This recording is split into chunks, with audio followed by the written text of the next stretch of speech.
Hello guys, welcome back to my channel. അപ്പോൾ ഇന്ന് നമ്മൾ സംസാരിക്കാൻ പോകുന്നത് സോഷ്യൽ മീഡിയയിൽ ഇപ്പോൾ ആൾക്കാർ ഞെട്ടിയിരിക്കുകയാണ്. ഒരുപാട് ആൾക്കാരുടെ ഫേവറേറ്റ് സെലിബ്രിറ്റി കപ്പിൾസ് ആയിരുന്നു അപർണ തോമസും ജീവ എന്നൊക്കെ പറഞ്ഞു കഴിഞ്ഞാൽ. അതായത് ക്വാളിറ്റി ഉള്ള ഒരു കണ്ടൻറ് ക്രിയേറ്റേഴ്സ് ആയിട്ടാണ് എനിക്ക് പേഴ്സണലി ഇവരെക്കുറിച്ച് തോന്നിയിരിക്കുന്നത്. ഞാനും ഒരുപാട് ഇവരുടെ വീഡിയോസ് കണ്ടിട്ടുണ്ട്, ഇഷ്ടപ്പെട്ടിട്ടുണ്ട്. എത്രയോ വർഷമായിട്ട് ഇവരുടെ കണ്ടൻറ്റൊക്കെ കൺസ്യൂം ചെയ്യുന്നതും യൂട്യൂബിലായിക്കോട്ടെ ഇൻസ്റ്റാഗ്രാമിലായിക്കോട്ടെ രണ്ടാളും വളരെ പ്ലസൻ്റ് ആയിട്ട് ആൾക്കാരുടെ ഇടയിൽ എന്നും പുറത്ത് വന്നിട്ട് സംസാരിക്കുമ്പോഴൊക്കെ വളരെ നല്ല രീതിയിൽ മിണ്ടുന്നതും സംസാരിക്കുന്നതൊക്കെ ആയിട്ടേ നമ്മൾ കണ്ടിട്ടുള്ളൂ. ഇതിൽ ആ സംസാരത്തിനല്ല പ്രശ്നം. അപ്പോൾ ഇന്ന് അവരുടെ വെഡ്ഡിങ് ആനിവേഴ്സറിയാണ്. അപ്പോൾ അതിനെ സംബന്ധിച്ച് ഇന്നലെ ഒരു ഒരു കമൻറ്റ് വൈറലായിട്ടുണ്ടായിരുന്നു. എന്താ കമൻ്റ് എന്ന് ഞാനിവിടെ കൊടുക്കാം. അതായത് ഇന്നലെ അപർണയുടെ ബർത്ത്ഡേ ആയിരുന്നു. അപ്പോൾ എല്ലാവരും ഒരു പോസ്റ്റ് പങ്കിടുന്നുണ്ടായിരുന്നു. അപ്പോൾ പല കമൻസും കാര്യങ്ങളെല്ലാം അതിൻ്റെ അടിയിലുണ്ടായിരുന്നു. അപ്പോൾ ഏതൊരാൾ കമൻ്റ് ഇട്ടു, നാളെ നിങ്ങളുടെ വെഡ്ഡിങ് ആനിവേഴ്സറി അല്ലേ എന്ന് പറഞ്ഞിട്ട്. അപ്പോൾ അപർണ കൊടുത്ത റിപ്ലൈ എന്ന് പറഞ്ഞാൽ അതൊക്കെ പണ്ട് എന്ന് പറഞ്ഞിട്ടാണ്. അതിൻ്റെ അർത്ഥം ഇനി വെഡ്ഡിങ് ആനിവേഴ്സറി ഇല്ല എന്നുള്ളത്. അതായത് എന്ന് പറഞ്ഞു കഴിഞ്ഞാൽ ഒരുപാട് കാലമായിട്ട് റൂമേഴ്സ് കേൾക്കുന്നുണ്ട്. നമ്മളിപ്പോൾ യൂട്യൂബിലൊക്കെ ജസ്റ്റ് അടിച്ചു നോക്കിക്കഴിഞ്ഞാൽ ഇവർ ഡിവോഴ്സ് ആയോ, എന്താണ് ഇഷ്യൂ, എന്താണ് സംഭവം എന്നൊന്നും ഒരുപാട് റൂമേഴ്സ് ഗോസിപ്സ് ആയിരുന്നു ഉണ്ടായിരുന്നത്. എനിക്ക് തോന്നുന്നു ഇവർ തന്നെ ഇങ്ങനത്തെ കാര്യങ്ങളെക്കുറിച്ചൊക്കെ പല പോഡ്കാസ്റ്റിലും പല ഇൻ്റർവ്യൂസിലൊക്കെ പോയിരുന്നിട്ട് സംസാരിച്ചിട്ടുണ്ട്. ഞാൻ ഇതിനെക്കുറിച്ചൊന്നും നമ്മൾ ഇതുവരെ സംസാരിക്കാത്തതെന്ന് വെച്ച് കഴിഞ്ഞാൽ ജസ്റ്റ് റൂമേഴ്സിനെ കൊണ്ടൊന്നും നമ്മൾ വെറുതെ ഇരുന്ന് സംസാരിച്ച് നമ്മുടെ സമയം വേസ്റ്റ് ആക്കേണ്ട ആവശ്യമില്ല. പക്ഷേ ഇന്ന് നമ്മൾ നോക്കുകയാണെങ്കിൽ ജീവ തന്നെ ഒരു പോസ്റ്റുമായിട്ട് വന്നിട്ടുണ്ട്. ആ പോസ്റ്റ് ഞാൻ ഇവിടെ കൊടുക്കാം നിങ്ങൾക്ക്. അതിലൂടെയാണ് കൺഫർമേഷൻ ഉണ്ടായിരിക്കുന്നതെന്ന് പറഞ്ഞു കഴിഞ്ഞാൽ ജീവയാണ് ആദ്യം പോസ്റ്റ് ഇട്ടത്. അതിനുശേഷം ഇപ്പോൾ എനിക്ക് തോന്നുന്നു ഒരു 10-20 മിനിറ്റ് മുമ്പേ അപർണയും കൂടി പോസ്റ്റ് ഇട്ടിട്ട് വന്നിട്ടുണ്ട്. ആ പോസ്റ്റ് ഞാൻ ഇവിടെ കൊടുത്തിട്ടുണ്ട്, ഇംഗ്ലീഷിൽ കൊടുത്തിട്ടുണ്ട്. വായിക്കാൻ താല്പര്യമുള്ള ആൾക്കാർക്ക് വായിക്കാം. ഞാൻ ഇവിടെ വെറുതെ ഇത് കൊടുത്തിട്ട് നിങ്ങളുടെ സമയം വായിച്ച് കേൾപ്പിച്ച് നഷ്ടപ്പെടുത്തുന്നില്ല. അതുപോലെ അപർണയുടെ പോസ്റ്റും ഇവിടെ നമുക്ക് കാണാൻ പറ്റും. ഒരു ഫീനിക്സ് പക്ഷി ഉയർന്നു വരുന്ന ആഷസ് ഉയർന്നു വരുന്ന ഒരു സംഭവം ബാക്കിലൊക്കെ കൊടുത്തിട്ടൊക്കെയാണ് അപർണ ഈ ഒരു പോസ്റ്റ് എഴുതി വെച്ചിരിക്കുന്നതെന്ന് വെച്ച് കഴിഞ്ഞാൽ അവർക്ക് അവരുടേതായ ലാസ്റ്റ് പ്ലീസ് റെസ്പെക്ട് അവർ privacy and give us that space, that's all I ask എന്നൊക്കെ പറഞ്ഞിട്ട് കൊടുത്തിട്ടുണ്ട്. എന്താണ് ഇതിൻ്റെ ബേസിക് ആയിട്ടുള്ള ഒരു സംഭവം എനിക്ക് പറയാൻ ആഗ്രഹിക്കുന്നതെന്ന് വെച്ച് കഴിഞ്ഞാൽ, നിങ്ങൾ റിയൽ ലൈഫ് ആൻഡ് റിയൽ ലൈഫിൻ്റെ ഡിഫറൻസിയേഷൻ ആരായാലും വീഡിയോ കാണുന്ന അല്ലെങ്കിൽ വീഡിയോ ഇടുന്ന ആൾക്കാർ ആരെയും പൂർണ്ണമായിട്ട് ട്രസ്റ്റ് ചെയ്യാണ്ടിരിക്കുക. ഞാൻ തന്നെ ഇപ്പോൾ ഈ ഇരിക്കുന്നത് പോലെയല്ല എൻ്റെ റിയൽ ലൈഫിൽ ചിലപ്പോൾ ഉണ്ടാവുക.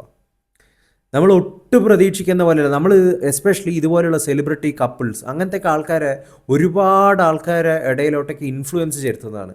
അപ്പോൾ പലരും ഒരു ഫാൻറ്റസി വേൾഡിലെത്തും. അവർ വിചാരിക്കും ഇങ്ങനെയായിരിക്കണം, അല്ലെങ്കിൽ ഇത്രയും എക്സ്പെൻസീവ് ഗിഫ്റ്റ് കൊടുക്കണം, അല്ലെങ്കിൽ എൻ്റെ ലൈഫ് ഒരു പരാജയമാണോ, ഞാൻ ഇത്രയും ട്രാവൽ ചെയ്യുന്നില്ലല്ലോ ഇവരെ പോലെ, അല്ലെങ്കിൽ ഇവരെ പോലെ ഇത്രയും തമാശ പറയുന്നില്ലല്ലോ എൻ്റെ പാർട്ട്ണർ, അല്ലെങ്കിൽ ഇത്രയും ഫണ്ണി അല്ലല്ലോ, അല്ലെങ്കിൽ ഇത്രയും സ്റ്റൈലിഷ് അല്ലല്ലോ ലുക്സിൻ്റെ കാര്യത്തിൽ, ഇത്രയും പ്രൊഡക്ട്സ് ഉപയോഗിക്കുന്നില്ലല്ലോ. അങ്ങനെ പലതും തോന്നും.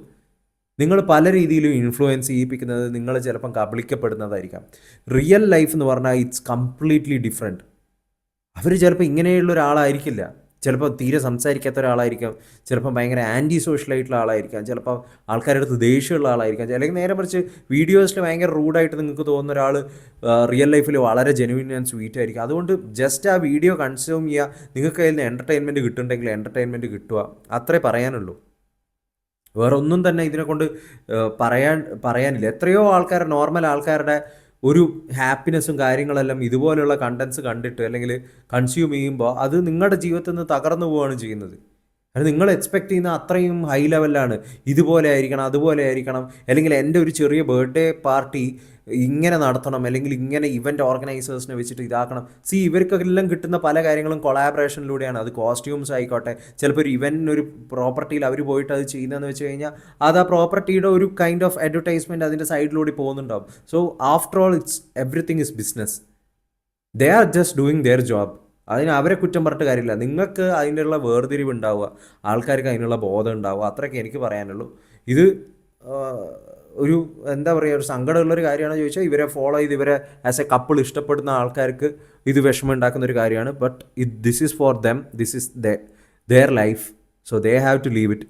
അപ്പോൾ അവർക്ക് അതിലാണ് സമാധാനം, സന്തോഷം. എസ്പെഷ്യലി അപർണയുടെ ആ പോസ്റ്റ് നോക്കുകയാണെങ്കിൽ നമുക്ക് മനസ്സിലാവും. And today I can genuinely say I am at peace. I am happy. I feel safe and I feel so much lighter than I have in long time. ആ വേർഡ്സിൽ തന്നെ ഒളിഞ്ഞിരിക്കുന്നുണ്ട്. അപർണ എന്തിലൂടെയൊക്കെ കൂടെ കടന്നു പോയിട്ടുള്ള എൻ്റെ കാര്യങ്ങൾ അതിൽ തൊട്ടിട്ടുണ്ട്. ചിലപ്പം കുറച്ച് കാലം കഴിഞ്ഞ് കഴിഞ്ഞാൽ, കുറച്ച് മാസങ്ങൾ അല്ലെങ്കിൽ വീക്സ് കഴിഞ്ഞ് കഴിഞ്ഞാൽ ഇതിൻ്റെയൊക്കെ ഒരു ഇൻഡെപ്ത് ആയിട്ടുള്ള പല കാര്യങ്ങളും നമുക്ക് ചിലപ്പോൾ അറിയാൻ കഴിയുമായിരിക്കാം. എനിക്ക് അങ്ങനെയാണ് തോന്നുന്നത്. അതിൽ എഴുതിയിട്ടുണ്ട് yes the marriage is over, it didn't work out and honestly I didn't want to continue എന്നാണ് പറയുന്നത്. ഇറ്റ്സ് ലൈക്ക് അപർണയ്ക്ക് എന്തൊക്കെയോ എവിടേക്കോ സംഭവിച്ചതുപോലെയാണ് അപർണ പറയുന്നത്. മറ്റേ പുള്ളിക്കാരൻ ഇട്ടതാണെങ്കിൽ ഒരു ജസ്റ്റ് ഒരു എന്താ പറയുക, ഒരു റാൻഡം ഒരു note to the subscribers or to the followers who follow them, അങ്ങനെയുള്ള ഒരാളുടെ അടുത്ത് ഇങ്ങനെ ഒരു വിവരം അറിയിക്കാം. പക്ഷേ this feels like something have happen to her personally and she is the one who got hurt എന്നുള്ള ഒരു സംഭവം ഇത് വായിക്കുമ്പോൾ നമുക്ക് എവിടേക്കോ കിട്ടുന്നുണ്ട്. അപ്പോൾ ഇത്രയൊക്കെ ഉള്ളൂ ഗൈസ്. നിങ്ങൾക്ക് ഇതിനെക്കുറിച്ച് എന്താണ് തോന്നുന്നത് വെച്ച് കഴിഞ്ഞാൽ കമൻസ് ആയിട്ട് ഇടൂ. Will come with another video next time. Until then take care and bye by.